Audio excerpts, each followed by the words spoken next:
부처님의 당부 114쪽입니다. 그 앞에서는 부처님께서 도솔천에서 내려오셔서 마야 부인에게 잉태하고 또 탄생을 하시고 그다음에 출가를 해서 편안한 안락을 열반을 얻은 내용에 대해서 했고요. 네, 오늘 하는 내용은 어떻게 수행을 했는지 그리고 그 어떤 지혜를 얻었는지에 대한 내용입니다. 오늘 내용도 아주 너무 재밌고 아주 뭐랄까 지혜가 막 샘솟는 그런 내용입니다. 자, 114쪽 같이 읽겠습니다.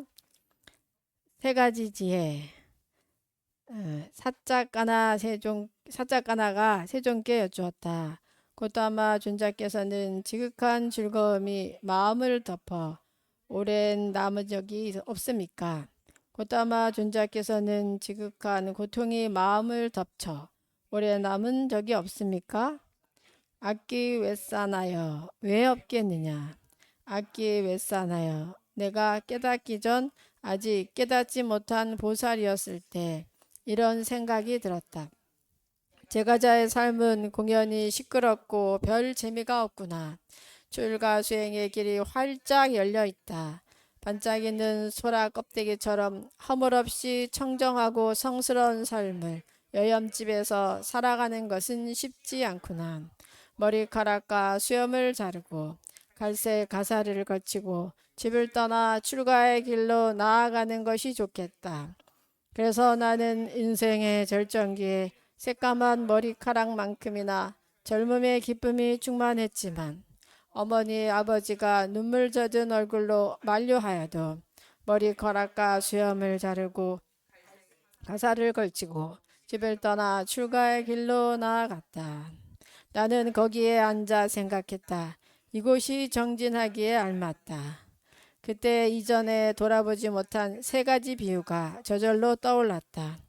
웅덩이에 생나무가 잠겨 있는 것을 보고 어떤 사람이 부시 막대기를 가지고 와서 불을 피워 열을 내려고 한다면 악기 왜 싸나요? 어떻게 생각하는가?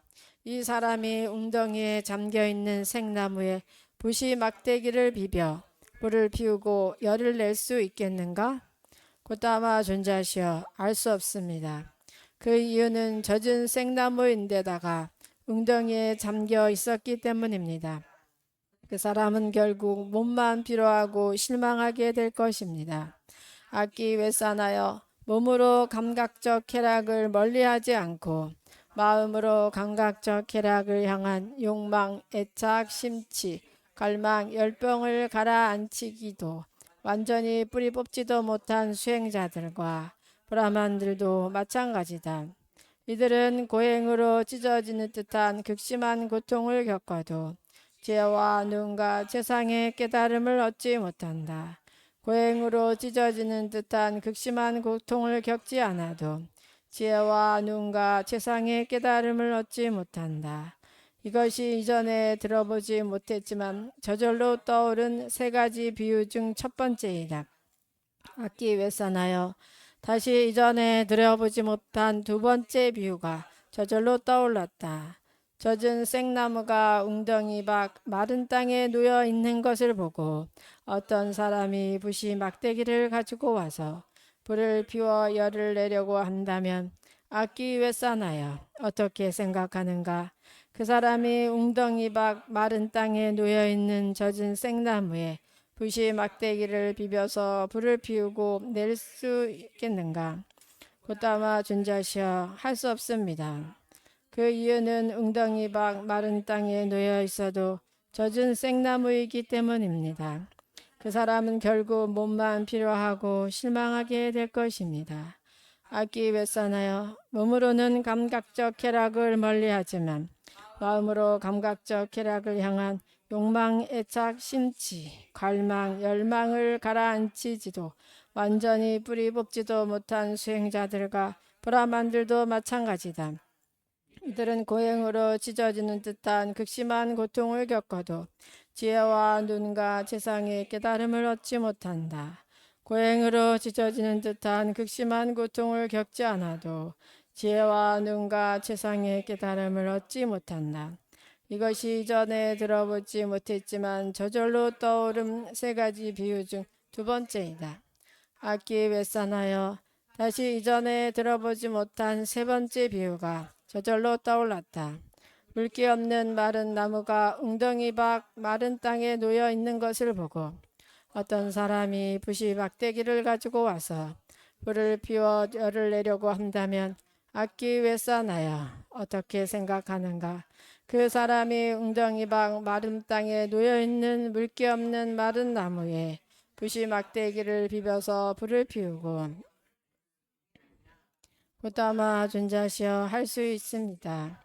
그 이유는 웅덩이 밖 마른 땅에 물기 없는 마른 나무가 놓여 있기 때문입니다. 악기 외산하여 몸으로 감각적 쾌락을 멀리하고 마음으로 감각적 쾌락을 향한 욕망, 애착, 심치, 갈망, 열망을 가라앉히고 완전히 뿌리 뽑은 수행자들과 브라만들도 마찬가지다. 이들은 고행으로 찢어지는 듯한 극심한 고통을 겪어도 지혜와 눈, 최상의 깨달음을 얻을 것이다. 고행으로 찢어지는 듯한 극심한 고통을 겪지 않아도 지혜와 눈과 최상의 깨달음을 얻을 것이다. 이것이 이전에 들어보지 못했지만 저절로 떠오른 세 가지 비유 중 세 번째이다. 나는 이를 악물고 혀를 천장에 붙이고 마음으로 마음을 때려 눕히고 압박하고 부숴버리겠다라고 생각하며 이를 악물고 혀를 천장에 붙이고 마음으로 마음을 때려 붙이고 압박하고 부숴버렸다. 그동안에 내 겨드랑이는 땀으로 젖었다. 힘센 사람이 약한 사람의 머리나 어깨를 붙잡고 때려 눕히고 압박하고 부숴버리듯이 나는 이를 악물고 혀를 천장에 붙이고 마음으로 마음을 때려 눕히고 압박하고 부수었다. 내 겨드랑이는 땀으로 젖었다. 그럼에도 나의 노력은 약해지지 않았고 알아차림도 끊어지지 않았지만 몸은 이미 고된 정진으로 지치고 경직되고 한계에 도달했다. 하지만 이 지극한 고통이 내 마음에 엄습해 오래 남지 않았다. 나는 호흡을 멈추는 수행을 하는 것이 좋겠다고 생각하고 입과 코로 모든 들숨과 날숨을 끊었다. 숨을 멈추니 귓구멍에서 거대한 바람 소리가 들렸다. 대장장이가 풀물을 불 때 큰 소리가 울리는 것처럼 입과 코로 모든 숨과 날숨을 멈춘 동안 귓구멍에서 거대한 바람 소리가 들렸다. 그럼에도 나의 노력은 약해지지 않았고 알아차림도 끊어지지 않았지만 몸은 이미 고정된 정진으로 지치고 경직되고 한계에 도달했다. 하지만 이 지극한 고통이 내 마음을 덮쳐 오래 남지 않았다. 나는 호흡을 멈추는 수행을 더 하는 것이 좋겠다고 생각했고 모든 들숨과 날숨을 끊었다. 숨을 멈추니 거센 바람이 머릿속을 뚫고 지나갔다. 마치 힘센 사람이 뾰족한 칼끝으로 머리를 찍어 누르는 것처럼 입과 코와 귀로 들숨과 날숨을 멈춘 동안 거센 바람이 머릿속을 뚫고 지나갔다. 그럼에도 나의 노력은 약해지지 않았고 알아차림도 끊어지지 않았지만 몸은 이미 고된 정진으로 지치고 경직되고 한계에 도달했다. 하지만 이 지극한 고통이 내 마음을 덮쳐 오래 남지 않았다. 나는 호흡을 멈추는 수행을 더 하는 것이 좋겠다고 생각하고 입과 코와 귀로 모든 들숨과 날숨을 끊었다. 숨을 멈추니 극심한 두통이 왔다. 마치 힘센 사람이 거친 가죽끈을 내 머리에 두르고 조이는 것처럼 입과 코와 귀로 들숨과 날숨을 멈춘 동안 극심한 두통이 왔다. 그럼에도 나의 노력은 약해지지 않았고 알아차림도 끊어지지 않았지만 몸은 이미 곧된 정진으로 지치고 경직되고 한계에 도달했다. 이 지극한 고통이 내 마음을 덮쳐 오래 남지 않았다. 나는 호흡을 멈추는 수행을 더 하는 것이 좋겠다고 생각하고 입과 코와 귀로 모든 들숨과 날숨을 끊었다. 숨을 멈추니 거친 바람이 배를 갈랐다. 능숙한 백정과 그 조수가 날카로운 도살용 칼로 소의 배를 가르는 것처럼 입과 코와 귀로 들쑥날쑥을 멈춘 동안 거친 바람이 내 배를 갈랐다. 그럼에도 나의 노력은 약해지지 않았고 알아차림도 끊어지지 않았지만 몸은 이미 고된 정진으로 지치고 경직되고 한계에 도달했다. 하지만 이 지극한 고통이 내 마음을 덮쳐 오래 남지 않았다. 나는 호흡을 멈추는 수행을 더 하는 것이 좋겠다고 생각하고 입과 코와 귀로 모든 들숨과 날숨을 끊었다. 숨을 멈추니 몸이 뜨겁게 타올랐다. 신센 사람이 약한 사람의 양팔을 잡고 석탄 구덩이 위에 지지는 것처럼 입과 코와 귀로 들숨과 날숨을 멈춘 동안 몸이 뜨겁게 타올랐다. 그럼에도 나의 노력은 약해지지 않았고 알아차림도 끊어지지 않았지만 몸은 이미 고된 정진으로 지치고 경직되고 한계에 도달했다. 하지만 이 지극한 고통이 내 마음을 덮쳐 오래 남지 않았다. 어떤 천신은 나를 보고 수행자 고타마가 죽었다라고 말했다. 다른 천신들은 수행자 고타마가 아직 죽지는 않았지만 죽어가고 있다고 말했다. 또 다른 천신들은 수행자 고타마는 죽지 않았고 죽어가지도 않는다. 그는 아라한을 이루었고 이것이 아라한이 머무는 법이다 라고 했다. 내가 음식을 완전히 끊는 수행을 하는 것이 좋겠다고 생각했을 때 천신들이 내려와 나에게 말했다. 수행자시여, 음식을 완전히 끊는 수행을 하지 마십시오. 만약 그렇게 한다면 그대의 땀구멍으로 천상의 음식을 스며 넣어 그대의 생명을 유지시킬 것입니다. 나는 만약 천신들이 내 땀구멍으로 천상의 음식을 스며들게 하여 나의 생명을 유지시키는데도 내가 음식을 완전히 끊었다고 주장한다면 나는 거짓말을 하게 된다라고 생각하고 그럴 필요 없습니다 라고 말하며 천신들을 물리쳤다. 나는 콩죽이나 렌틸 콩죽, 살갈퀴죽, 완두 콩죽 등을 한 번에 한 움큼씩 아주 적은 양만 먹는 것이 좋겠다고 생각하고 콩죽이나 렌탈 콩죽, 살갈 콩지죽, 완두 콩죽 등을 한 번에 한 움큼씩 아주 적은 양만 먹었다. 그러자 몸이 극도로 쇠약해졌다. 너무 적게 먹어서 팔다리가 덩굴 줄기나 대나무 마디처럼 변해갔다. 등은 낙타 발굽 같았고 척추 마디마디가 염조알을 엮어놓은 듯이 튀어나왔다. 갈비뼈가 지붕도 없는 낡은 헛간에 마음대로 휘어진 서가래처럼 튀어나왔다. 눈알은 움푹 들어가 눈빛이 깊은 우물 속에 고인 물과 같았다. 머리 가죽이 말라 오그라들어 바람과 햇볕 아래 말라 오그라든 파란 여주와 같았다. 뼈가죽이 등짝에 붙어서 배를 만지면 등뼈가 잡히고 등을 만지면 배가죽이 잡혔다. 대소변을 보면 머리를 박고 그 자리에 꼬꾸라졌다. 손으로 팔다리를 주무르면 손이 닿는 대로 뿌리가 썩은 털이 떨어졌다. 사람들이 나를 보고 어떤 이들은 수행자 고타마의 피부색은 검다고 말했다. 다른 이들은 수행자 고타마의 피부색은 검지 않고 어둡다고 말했다. 또 다른 이들은 수행자 고타마의 피부색은 검지도 어둡지도 않으며 금빛이라고 말했다. 맑고 빛나던 나의 피부는 음식을 거의 먹지 않아 극도로 나빠졌다. 나는 과거의 수행자들과 브라만들이 고행으로 찢어지는 듯한 극심한 고통을 얼마나 견뎠다 하더라도 내가 겪은 이 고통에 비치지 못한다. 이 고통을 능가하는 괴로움은 없다. 미래의 수행자들과 브라만들이 고행으로 찢어지는 듯한 극심한 고통을 얼마큼 견디다 해도 내가 겪는 이 고통에 미치지 못한다. 이 고통을 능가하는 괴로움은 없다. 현재의 수행자들과 브라만들이 고행으로 찢어지는 듯한 극심한 고통을 얼마큼 견디고 있다 해도 내가 겪는 이 고통에 미치지 못한다. 이 고통을 능가하는 괴로움은 없다. 하지만 이 참기 힘든 고행을 닦아도 너는 고귀한 이들이 갖춘 초인간적인 지혜와 안목을 얻지 못했으니 깨달음을 얻는 다른 길이 있는 것인가 라는 생각이 들었다. 자, 여기까지 먼저 보겠습니다. 내용이 좀 많아서 자, 이제 여기서 사자가가 세존께 여쭈었어요. 고타마 준자께서는 지극한 즐거움이 마음을 덮쳐 오래 남은 적이 없습니까? 라고 물어본 거예요.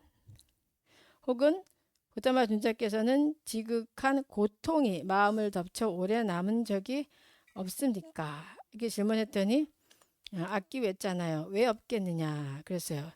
이제 이 사자가의 가문 이름이 악기 외잖아요. 그러니까 같은 사람인 거예요.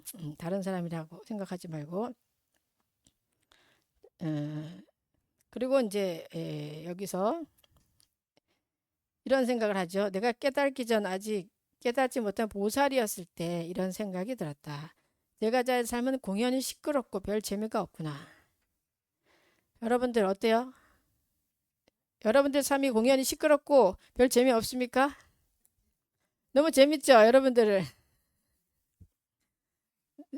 그러니까 출가를 안 하는 거죠. 정말 시끄럽고 재미없구나. 이것은 이제 느낀 거예요. 석가모니, 그러니까 시다르 태자죠. 그때 이제 느꼈어요. 그래서 출가 수행자의 길이 활짝 열려 있다. 번짝이는 소라 껍데기처럼 허물 없이 청정하고 성스러운 삶을 여염집에서 살아가는 것은 쉽지 않구나. 왜 쉽지 않을까요? 허물 없이 청정하고 성스러운 삶을 여염집에서 살아가는 것은 쉽지가 않죠, 여러분. 왜 쉽지 않을까요? 에?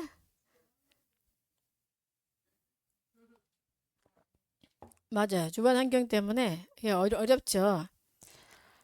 음, 이 어떤 그 청정하고 성스러운 삶을 사는 사람이 여러분들 주변에 많지가 않죠. 그죠? 일반적으로. 예. 그래서 이 청정하고 성스러운 삶을 살고 싶다라는 이런 마음이 드는 게 중요하더라고요. 어느 날 보면. 그냥 살아가고 그냥 화내고 성내고 미워하고 싸우고 이렇게 하는 그런 삶이 아무렇지도 않게 느껴지면은 그냥 그렇게 사는 거고, 아, 이렇게 사는 거 정말 싫다. 나 정말 좀 청정하고 성스러운 삶을 살고 싶어. 이런 마음이 딱 들면은, 이 세계에서는 정말 어렵구나. 왜냐면은, 어, 업이 아직 성숙되지 않았잖아요. 그러니까 그래도 절에 오는 분들은 업에 대한 개념을 알기 때문에 내가 착한 업을 지어야지, 착하게 살아야지 이런 마음이 기본적으로 있는데 일반적으로는 그 없어요. 그냥 사는 거고 화나면 화 막 내고 누군가 나 조금이라도 보게 할 것 같으면 막 그 사람 미워하고 어, 그렇게 막 아웅다웅 사는 게 일반적인 삶인 거죠. 뭐 남을 위해 배려한다거나 했을 때는 바보처럼 느껴지고 나는 내 이익을 위해서 뭔가 뺏어야 되고 성취해야 되고 근데 이런 어떤 그게 이제 일반적인 중생의 경향이란 말이죠. 예. 그런 경향이기 때문에 이게 성스러운 삶이 안 되는 거지. 그런데 어느 날 정말 나 정말 이렇게 살고 싶지 않다. 청정하고 성스러운 삶을 살고 싶어. 어떻게 살 수 있지? 이런 질문을 갖는 사람들은 그 길을 찾아서 떠나게 되는 거예요.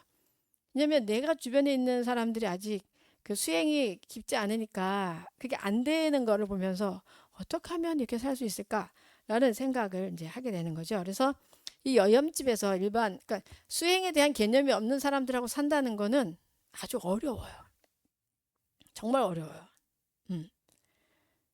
수행, 내 마음을 좀 더 청정하게 하고 성스럽게 해야지 하고 싶다 이런 마음을 가진 사람들하고 이렇게 사는 거는 그나마 그래도 좀 쉬운데 그런 마음이 하나도 없는 사람들도 많죠. 이만큼도 없는 사람도 많죠. 그런 사람들 같이 사는 거는 정말 어렵고 그런 사람들하고 살 때는 같이 이제 분별하고 같이 미워하고 같이 싸우고 그러면은 계속 그 고통이 끊이지가 않아요.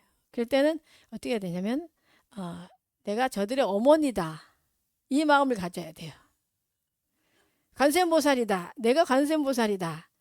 아유, 관세음보살은 모두 다 자식으로 생각하시잖아요. 그래서 내 이름을 부르면 내가 도와주겠다. 예. 관세음보살, 세상을 관한단 말이에요. 세상을 관해. 그래서 이 마음의 눈으로 다 관하기 때문에 누가 관세음보살 이름을 불러. 관세음보살님 저 힘들어요. 여기서 벗어날 수 있도록 도와주세요. 막 간절하게 하면은 그 소리가 들리죠. 관세음보살님한테. 그럼 관세음보살님이 오셔서 이걸 도와준다는 거예요. 믿습니까? 경험 있는 사람만 믿을 수 있죠. 마음의 힘을 믿는 사람은 그게 참 묘한 게 있습니다. 경험한 사람들은 많이 있을 거예요. 그래서 문제가 이거야, 포인트가.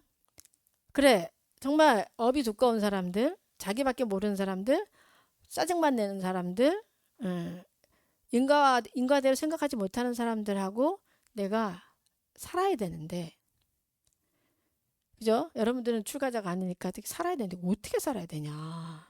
예. 스님이 관세음보살 같은 마음을 먹어야 된다고 했는데 이게 쉽습니까? 그거 어렵죠. 그게 어려워요.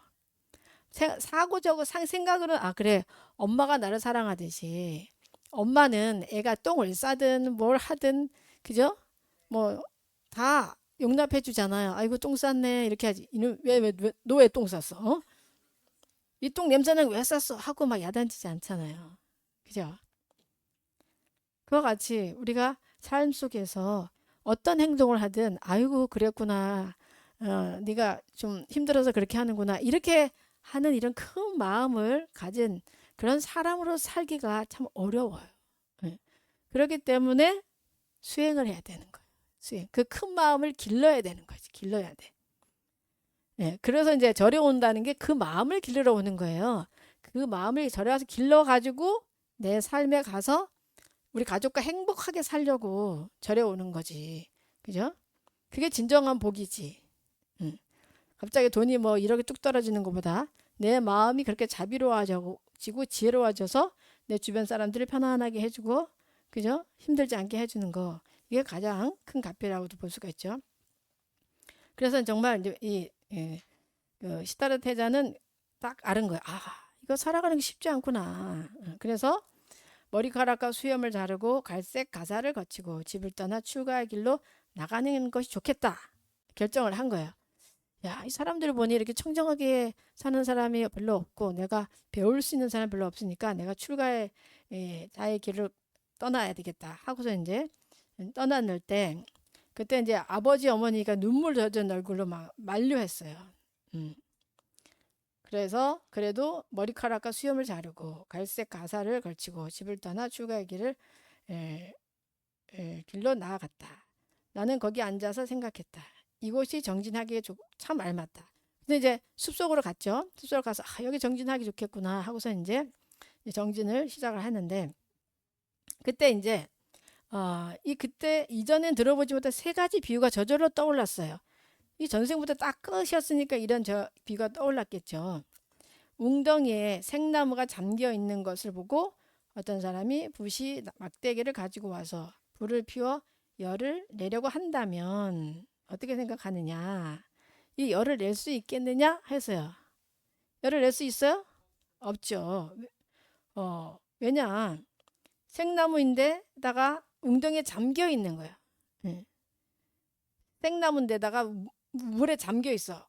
그 나무를 어떻게 그 불을 피울 수가 있었어요. 그죠? 붓이 나무로 붓이 막대기를 비벼가지고 이제 불을 피워야 되는데 안 되는 거야. 결국 그 사람은 결국 몸만 필요하고 실망하게 될 것이다. 그랬어요. 이렇게 젖은 나무에다가 그 물에 잠겨 있는 그 나무를 붓이 막대기로 불을 내는 것은 불가능하다는 거야. 우리가 그건 다 알고 있죠, 상식적으로. 그것을 이제 비유를 하기를 몸으로 감각적 쾌락을 멀리하지 않고 마음으로 감각적 쾌락을 향한 욕망, 애착, 심취, 갈망, 열망을 가라앉히지도 또 완전히 뿌리 뽑지도 못한 수행자들과 불화만들도 마찬가지다. 자, 감각적 쾌락, 특히 욕망에 대한 것을 가라앉히지 않은 상태에서 이렇게 지혜를 얻으려고 하면은 이게 안 된다는 거예요. 아무리 이런 상태에서 아무리 고통, 그러니까 고행을 해서 아주 찢어지는 듯한 극심한 고통을 겪어도 지혜와 눈과 최상의 깨달음을 얻지 못한다는 거야. 예. 그러니까 이게 비유가 이제 그 생나무에다가 물에 잠겨 있는 그 나무를 에다 불을 내겠다고 막 얼마나 용을 써요. 그 불가능한 일이라는 거죠. 그래서 이 감각적 쾌락을 내려놓는 거, 욕망, 애착을 내려놓는 게 지혜를 얻는 데 있어서는 아주 기본이 된다는 거예요. 네, 그게 이제 첫 번째 비유이고, 두 번째 비유는 젖은 생나무가 웅덩이 밖 마른 땅에 놓여 있는 것을 보고 어떤 사람이 부시 막대기를 가지고 와서 불을 피워 열을 내려고 한다. 이것이 가능하겠냐 했더니 가능해요, 안 해요? 가능하지 않아요. 왜? 생나무기 때문에 가능하지 않다. 예. 그와 같이 몸으로는 감각적 쾌락을 멀리하지만 마음으로 감각적 쾌락을 향한 욕망, 애착, 심취, 갈망, 열망을 가라앉히지도 완전히 뿌리 뽑지 못한 수행자들도 마찬가지라는 거예요. 자, 그러면 이제 우리가 그 감각적 쾌락이 있는 곳이 어딜까요? 감각적 쾌락. 예를 들면 이제 그 부처님 일생을 통해서 본다면은 부처님은 그 궁궐에 사셨잖아요. 그러니까 시타르다 태자 때 그때 이제 막 그 아버지가 출가를 안 시키기 위해서 맨날 아주 예쁜 여자들이 와서 항상 옆에서 시중을 들고 술을 먹게 하고 아름다운 음악을 듣게 하고 그렇게 한 거예요. 그런 상태에서 그런 어떤 욕망, 우리의 그 욕망을 자극하는 그런 상태가 매일매일 지속됐던 거잖아요. 그 상태에서는 어렵다는 거예요. 예. 거기다가 또 그곳을 떠났다 하더라도 마음이 항상 그 욕망에 들끓고 있다면 그 또한 어렵다는 거죠. 그 첫 번째 여기서 우리가 볼 수 있는 게 일단은 우리가 수행을 할 때는 이 감각적 쾌락을 쾌락과 그 욕망을 부추기는 장소를 일단 떠나야 되는 거예요. 떠나야 돼. 그런 데가 요즘 어디 있습니까? 그 우리 대학교 다닐 때는 뭐 클럽, 예, 나이트 이런 데가 얼마나 감각적 쾌락이 아주 넘칠 나는 곳입니까? 거기가 막 춤추고 노래하고 막 그죠? 맛있는 것도 있고 멋진 남자도 있고 멋진 여자도 있고 우리 그 육군으로 그런 감각적인 그런 쾌락 대상들을 보게 되잖아요, 그죠? 예, 거기에서 내가 어떤 수행을 한다는 것은 거의 불가능하잖아. 그럼 내가 그럼 나 거기 안 가. 내 수행을 해야 되니까 내 청정하고 성스러운 삶을 살기 위해서 난 거기 안 간다. 하고서 이제 집에 있어. 집에 있는데 마음이 늘 빨리 가고 싶다. 거기 가서 또 놀고 싶다. 이런 마음이 있다. 그러면 그 또한 지혜를 얻기가 어렵다는 거예요. 그러니까 이게 이제 수행자든 뭐 제가자든 이런 성스러운 삶을 살고자 한다면은 이 두 가지를 일단은 버려야 되는 거예요. 그런 환경에 가지 말고 내 마음도 그런 것을 추구하는 이런 마음을 이제 내려놔야지만 그 다음에 지혜가 열리는 거지. 그 욕망을 따라다니고 있는 상황에서는 어떤 청정한 지혜가 열리기는 이제 어렵다는 것을 말씀하고 계셔요. 자, 그래서 이제 세 번째는 어떠냐면은 물기 없는 마른 나무가 웅덩이 밖 마른 땅에 놓여 있는 것을 보고 어떤 사람이 부시 막대기를 가지고 와서 불을 피워 열을 내려고 한다면 자, 가능합니까? 불을 낼 수 있습니까? 불을 낼 수가 있죠. 왜냐하면은 마른 땅에 물기 없는 마른 나무가 놓여있기 때문이라는 거죠. 그러니까 환경이 그렇게 가능하다는 거죠. 땅도 젖어 있지 않고 말라 있고 나무도 젖어 있지 않고 말라 있으니까 그 상태에서 불을 내기는 쉽다는 거죠. 그래서 악기 왜 쓰나요? 몸으로 감각적 쾌락을 멀리하고 그다음에 마음으로 감각적 쾌락을 향한 욕망, 애착, 심취, 갈망, 열망을 가라앉히고 완전히 뿌리 뽑은 수행자들과 브라만들도 마찬가지다. 이들은 고행으로 찢어지는 듯한 극심한 고통을 겪어도 지혜와 눈, 최상의 깨달음을 얻을 것이다. 이렇게 했을 때는 이 하면은 고행을 했을 때 이런 깨달음을 얻을 수가 있다.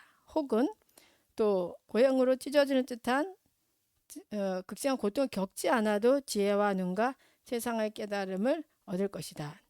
또한 이제 고행을 하지 않더라도 마음을 잘 단속을 하면은 그 또한 가능하다는 거죠. 자, 이것이 내가 저절로 떠오른 세 가지 비유 중 세 번째다. 그렇게 했어요. 그래서 이제 그게 딱 떠올랐어. 떠오른 다음에 이제 수행을 이렇게 시작을 한 거예요. 수행을 할 때 나는 이를 악물고 혀를 천장에 붙이고 마음으로 마음을 때려 눕히고 압박하고 부숴버리겠다라고 생각하며 이를 악물고 혀를 천장에 붙이고 마음으로 마음을 때려 눕히고 압박하고 부숴버렸다. 그래서 이제 여러분들이 읽은 것과 같이 이런 이제 상태로 정말 고행을 하신 거잖아요. 이런 이제 굉장히 이 고행을 하시면서도 나의 노력은 약해지지 않았다. 이와 같이 하는 것을 막 지쳐하지 않고 계속 했다. 그러면서도 알아차림도 끊어지지 않았지만, 그래서요 늘 내 몸에 일어나는 어떤 현상들을 늘 알아차린 거예요. 그 알아차림이 끊이지 않았어.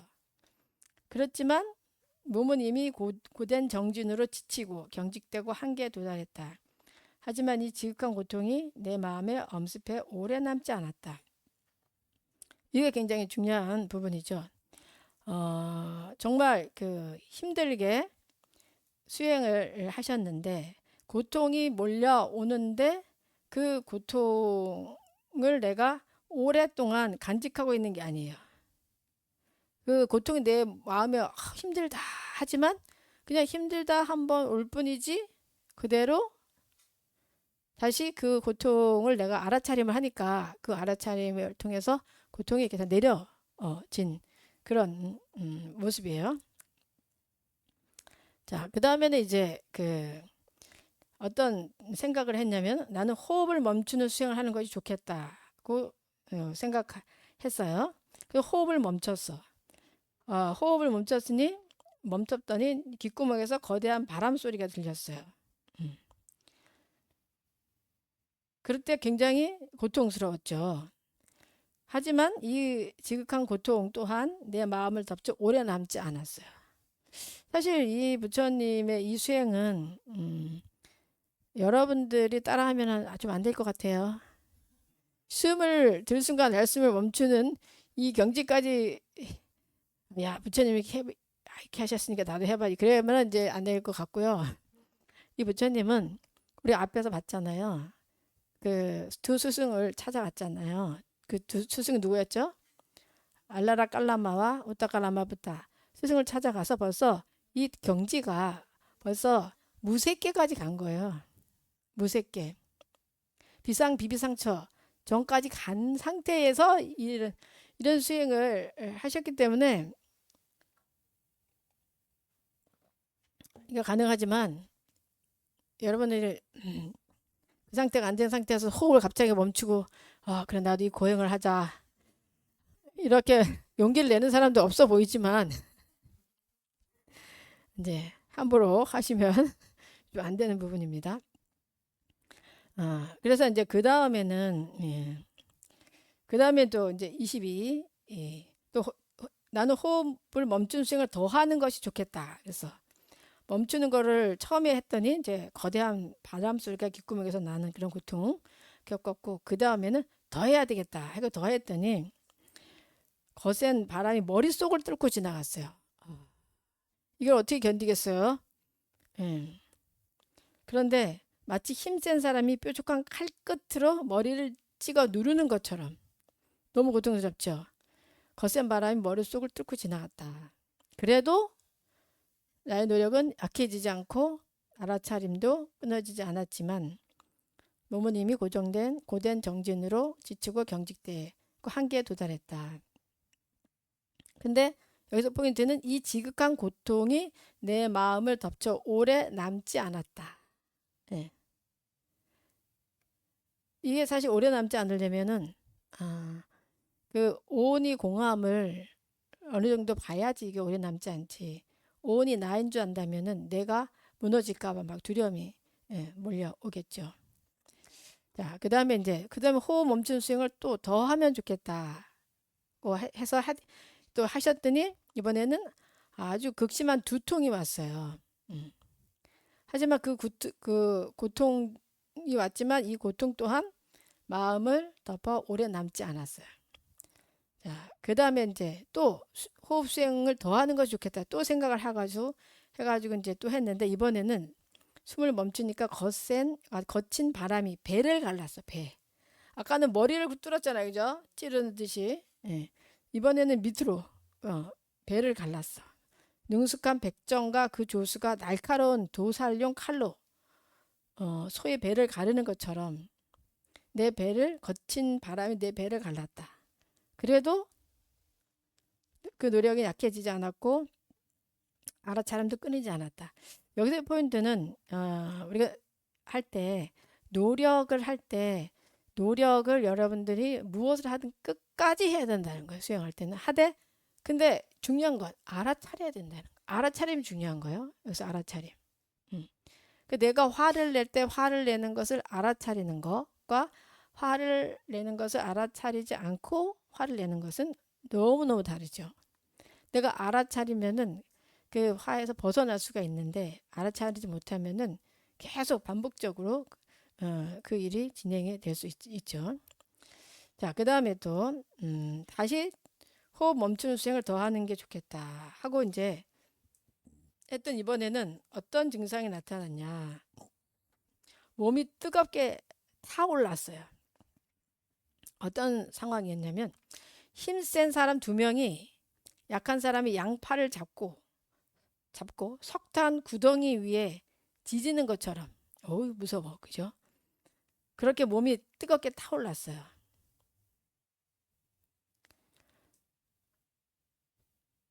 여러분들은 이런 이야기를 들으면 좀 어떻습니까? 괴로워요? 저는 와 정말 이 그 청정하고 성스러운 삶을 살고자 하는 그 간절함 있죠. 간절함이 막 굉장히 많이 저는 느껴지면서 어떤 고통이든 수행에 있어서 고통을 잘 견뎌 나가야지만 되는 거지 그냥 쉽게 되는 건 없구나. 그죠? 쉽게 되는 건 없겠다 하는 그런 마음이 들면서도 좀 뭉클합니다. 여러분도 뭉클하지 않아요? 한 사람만 뭉클합니다. 지금. 응. 자, 이렇게 하다 보니까 근데 이렇게 뜨겁게 몸이 타오르는 이런 큰 고통이 있었지만 그 고통이 내 마음을 덮쳐 오래 남지 않았다는 거예요. 그것은 알아차림을 했기 때문이에요. 여러분들이 인생에서 아주 큰 일이 있을 때도 알아차리면 그것이 나를 덮치지 못해요. 내가 너무 슬프다. 내가 슬픔에 지금 빠져 있구나 하고 그 슬픔을 알아차리고 그거를 바라보면은 그 오래 가지 못하지만 내가 슬픔에 그냥 빠져 있으면 헤어나기가 어려워요. 이렇게 정말 이 고행을 하니까 그 천신들이 이런 이야기를 하는 거예요. 천신들. 이 천신들 하면은 이분들은 어디에 있는 분들이죠? 욕계와 색계, 무색계. 보통 욕계와 색계. 우리가 오늘 신중 기도를 했잖아요. 신중 기도할 때 지심 정력 공양을 하면서 욕색 제천중 이렇게 했잖아요. 욕색 제천중. 그게 바로 욕계와 색계에 있는 모든 천신들께 공양을 올립니다. 그렇게 한 거예요. 그러니까 거기에 있는 욕계와 색계에 있는 천신들이 이렇게 말을 하는 거예요. 그러니까 이 당시 때 보세요. 이 당시 때 일단은 무색계 경까지 통과를 하신 분이기 때문에 자 무색계에서는 그 숙명통 숙명통부터 전에 그 처음에가 무색계 처음에가 공무변처정이거든요. 무색계 첫번 이 선정이 공무변처에서는 신족통과 천의통을 얻어요. 그런 천의통이라는 것은 이렇게 소리를 다 천상의 소리를 다 들을 수가 있는 거죠. 그렇기 때문에 이게 이제 가능한 거죠. 그래 이렇게 말해요. 천신들이 수행자 곶다마가 죽었다. 너무너무 괴롭게 수행하고 있으니까. 그런데 또 다른 천신들은 수행자 곶다마가 아직 죽지는 않았지만 죽어가고 있다.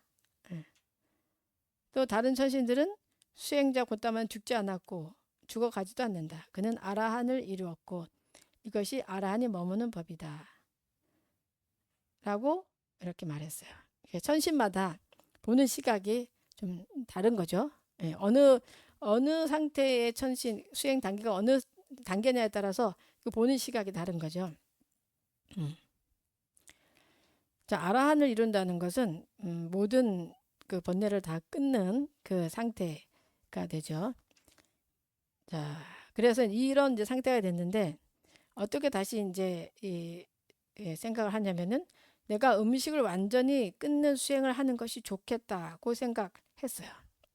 야, 그러면 내가 아예 음식을 완전히 끊고 수행을 해서 깨달음을 얻어야 되겠다 했더니 천신들이 내려와서 수행자시여 음식을 완전히 끊는 수행하지 마십시오 하고 말려요. 만약 그렇게 한다면 그대의 땀구멍으로 천상의 음식을 스며 넣어 그대의 생명을 유지시킬 것입니다. 와, 너무 멋있죠? 땅구멍으로 땅구멍으로 천상의 음식을 넣어서 유지를 시켜준대요.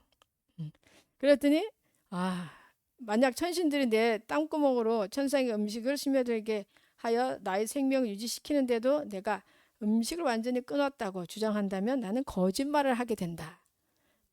라고 생각하고 그럴 필요 없다. 라고 이제 이렇게 말했어요.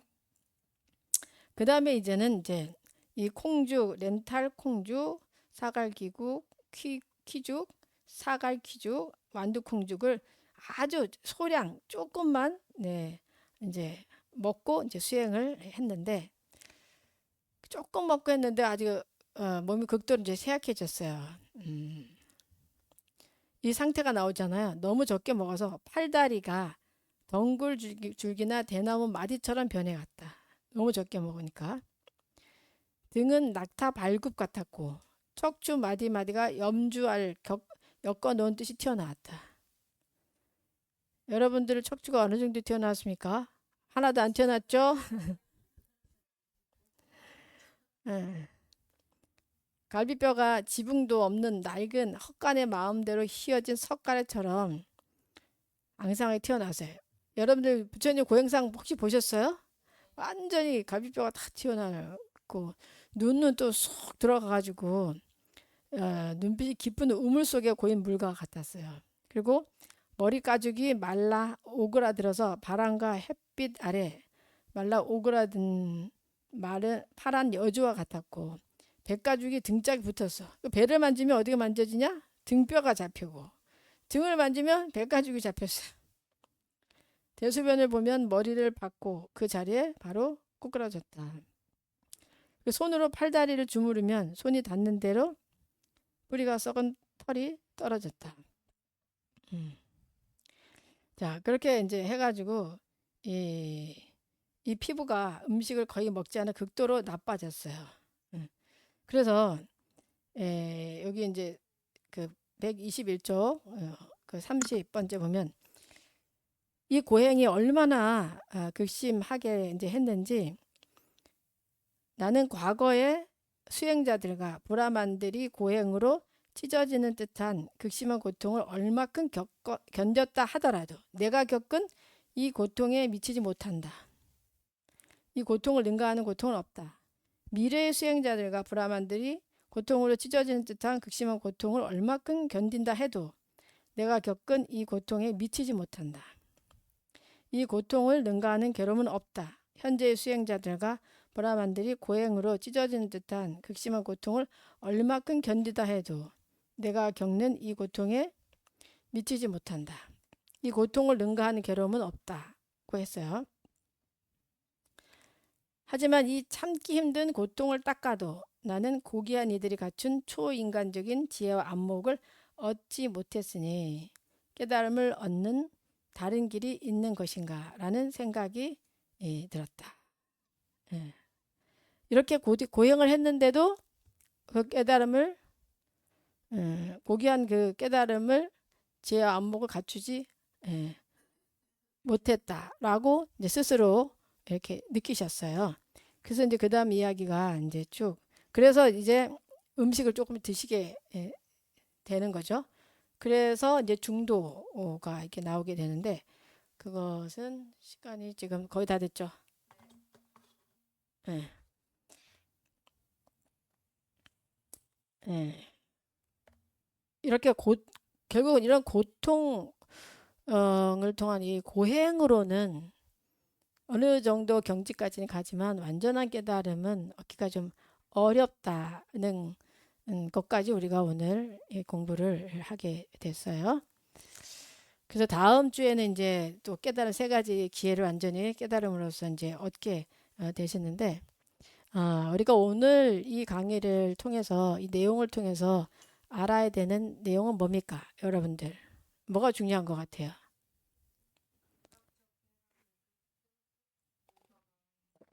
세상에 우리 명현이가 지금 몇 학년이야? 4학년이 제일 잘하네. 자, 우리가 지혜를 얻고자 한다면 우리는 지혜를 얻고자 하지만 결국 우리가 하고 싶은 걸 다 하면서 놀 거다 뭐 놀고 먹을 거다 먹고 이 오용락을 다 즐기면서 지혜를 얻고 싶다. 지혜를 찾아야지. 이런 욕심을 가지고 있잖아요. 어. 놀고 싶은 거는 오용락이라고 볼 수는 없어요. 놀부심보, 그 놀부심보지, 맞아요. 네. 그래서 지금 우리가 이 부처님의 당부 공부를 통해서 이제 이 지혜가 생기는 과정을 살펴보고 있는 거야. 내가 왜 지혜가 없는가, 내가 왜 지혜롭지 못한가를 돌아봐야지 되겠죠.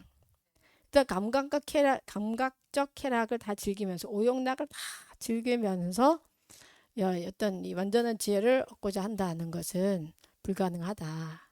그래서 이 오용락이 이런 감각적 쾌락을 즐기지 않는 그런 환경을 일단 만들어야 되고 여러분들이 그 다음에 또 마음 또한 그게 감각적 쾌락이 없는 환경이라도 내가 그 마음으로는 또 그것을 애착하고 막 그리워하고 있으면은 그 또한 안 된다는 거란 말이에요. 그죠? 그래서 두 개를 다 내려놓을 때만 지혜가 성장될 수 있는 그런 어떤 기본적인 배경이 된다는 거예요. 그 예를 들면 여러분들이 이제 지혜롭고 싶고 난 인생을 잘 살고 싶어. 근데 어느 날 넷플릭스를 틀었어요. 넷플릭스를 틀었는데 재밌는 영화가 막 나왔어. 그 영화 하나 보고 이거 하나만 보고 말자. 근데 또 하나 보고 나니까 또 다른 거 보고 또 다른 거 보고 그러다가 하루 종일 봤어. 응? 지혜가 생겼습니까? 그리고 막 마음을 난 지혜가 생겨야 되는데 그게 좀 어렵습니다. 그게. 예. 만약에 물론 우리가 살면서 또 뭐 전혀 스님들도 아니고 제가자로서는 그런 또 좋은 영화라던가 이런 것도 이제 보고 해야 되잖아요. 그럼 내가 결정을 해야지. 할 때 나 이거 중요한 거니까 이걸 꼭 보고 말아야지. 딱 결정을 하고 스스로가 그걸 딱 끊을 줄을 알아야지. 바로 내 삶으로 돌아오는 거지. 그 또 그 뭐야 게임 같은 거 있잖아요. 게임. 게임도 요즘은 보니까 뭐 굉장히 다양하게 나오는 것 같아요. 그죠? 뭐 아이들 얘기하는 거 보면은 거기서 게임에서 벗어나기 너무 어려워. 조건들이. 거기 한번 들어가면은 나오기가 너무 어렵잖아. 그럼 내 삶을 못 살고 이 가상의 세상에서만 살고 있는 거죠. 그러면 내 인생 어디로 가냐고. 응. 지혜는 뭐 지혜는 생각도 못하고 내 삶을 살기조차가 어려운 거예요. 내 삶에 집중이 안 되니까. 그래서 이와 같이 우리가 이렇게 공부를 함으로써 그런 것에 대해서 좀 명료하게 알 수 있다는 거죠. 내가 가고자 한 나의 인생 정말 지혜롭고 청정하고 성스러운 삶을 내가 살고 싶다. 내 인생을 성공하고 싶다. 내 인생은 정말 멋진 인생이기를 바란다. 이런 마음이 있다면은 지금 여기서 말한 것처럼 내가 감각적 쾌락을 좀 내려놓으려고 그죠? 그런 환경을 안 만들려고 노력하고 또 그런 마음조차 내려놓으려고 여러분들이 자꾸 노력하고 그렇게 했을 때 비로소 내가 나로서 살 수 있는 이런 그 삶이 된다는 거에 대해서 알아차림이 있어야 돼요.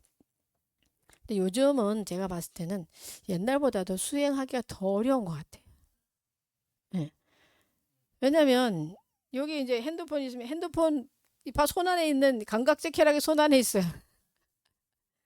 여기다 있으니까 그것도 뭐 얼마 걸리지도 않아.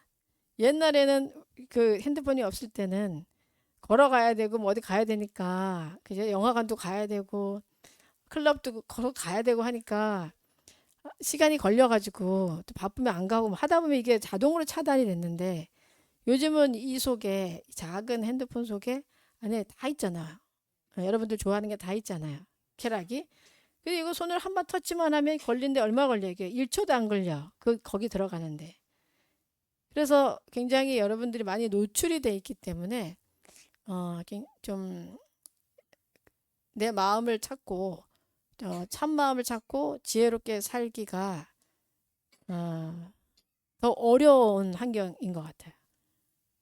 물론 또 더 좋은 강의나 법문이나 이런 것을 주로 듣고 하면은 이게 또 반대적으로 더 훌륭하고 뛰어난 그런 인품이 있는 사람이 되기도 하지만 내가 스스로 나의 이 욕망을 제어를 한다는 것 자체가 혼자서는 좀 어렵다는 거죠.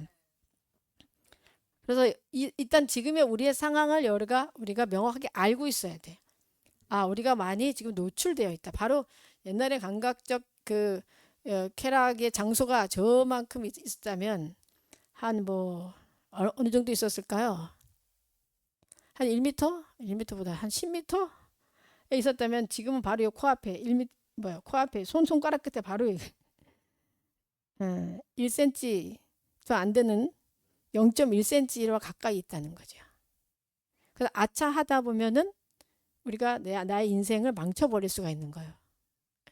근데 인간으로 태어난다는 건 너무도 귀하고도 귀한 일이고 또 다시 내가 다음 생에 인생에 인간으로 태어난다는 보장이 없어요. 근데 이 인간으로 태어난 이 인생 속에서 내가 정말 소중한 기회를 얻었기 때문에 정말 내 인생을 위해서 내가 좀 더 지혜를 성장시키고 공덕을 짓고 해서 나를 업그레이드하는 나를 좀 더 품격 있고 좀 성스러운 그런 청정한 인품으로 만들어 가야 되겠다라는 생각을 늘 해야지 그렇지 않으면은 옛날보다 더 인생 망치기가 너무 쉽습니다. 특히 저는 젊은 친구들이 걱정이야. 우리 어린이들, 청소년들이 옛날에는 그냥 그런 어떤 범죄나 이런 것에 노출이 그렇게 안 됐잖아요. 그죠? 근데 요즘은 그냥 이 속에 그냥 범죄와 노출될 수 있는 그런 가능성들이 늘 열려져 있기 때문에 또 그렇다고 부모가 항상 감시하고 있을 수도 없고 네. 그래서 이런 일들이 우리 사회에서 벌어지고 있다는 거 그래서 좀 더 특히 어린이들과 청소년들한테 관심을 갖고 좀 더 건강한 건전한 쪽으로 흘러갈 수 있도록 용기를 주고 좀 잘한다 하고 환경을 이렇게 만들어주고 그렇지 않으면은 정말 소통이 안 되는 인간의 사고가 아닌 아주 특이한 우리가 만나보지 않은 이상한 괴물 형태의 사고를 가진 그런 존재들이 앞으로 나타날 가능성이 많다는 거죠. 저는 그게 가장 정말 우리 사회가 잘 돌봐야 될 그런 부분 우리 여겨지고 좀 위험하다는 생각을 좀 많이 하는데 일단 기성세대들이 그거에 대해서 알아차림을 가지고 어떻게 하면은 아이들을 보호하고 청소년들은 아직 그 마음을 다스리는 힘이 어른보단 적으니까 참 걱정을 해가면서 좀 잘 돌보는 마음가짐을 좀 가지면 좋겠다라는 생각을 합니다. 특히 오늘 이 세 가지 지혜 이 부분을 보면서 더 많이 느끼게 되는 것 같아요. 자, 오늘은 그러면 여기서 마치고요. 내일은 동지 날입니다. 동지는 작은 설이라고 해서 아주 어둠에서부터 어둠이 끝나고 그 밝은 양의 기운이 시작되는 날이잖아요. 또 내일 와서 같이 기도하시고 그러면은 좋겠고 그다음에 우리가 1월 1일에는 2026년 1월 1일에는 새벽에 그 통화를 합니다. 통화는 뭐냐면 원래 전통적으로 스님들이 해오던 의식인데 1월 1일 날 제불보살님께 부처님께 세배를 드리는 의식이에요. 그래서 아무튼 아미타 부처님한테도 세배 드리고 약사열의 부처님께 세배 드리고 하는 그런 의식이 있거든요. 너무 신심나고 참 좋으니까 오실 수 있는 분들은 5시까지 1월 1일 새벽 5시까지 오셔서 같이 하시고 떡국도 드시고 또 해돋이도 같이 옥상에서 보시면 좋겠습니다. 자, 모두 행복하십시오.